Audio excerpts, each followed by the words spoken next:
encama doza Kobani îro li vê derê bi dawî dibe. Mahkemeyê ana li ser vê dozê biryara xwe diyar kir.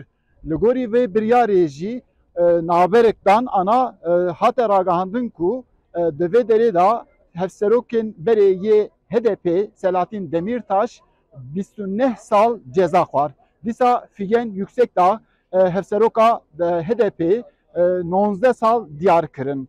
Daliyê din da cî hin kesên ku hatin beratkirin jî heye ji vana Gülten Kişanak wê serbest were darizandin. Geyrî wî dîsa hin kesên din hatin beratkirin. Rastî ev doza hanê dikarim bêjim ku di destiyê serê sibê de heta niha jî tiştê ku derheqê ya da hate gotin piranî bi rengekî siyasî hate nîrxandin. Dîsa parêzwanên vê derê da em bêjin vê dozê da yê ku derketin pêş nêzîkî sêsit parêzvan li vê derê kom bûn. Di vê derê da ewan ragihandin ku tebahiya vê doza hanê dozeka siyasî ye. Ev doz hê biryar berdewam dike ji bo ku 8 kes ana di vê dozê da tên darizandin.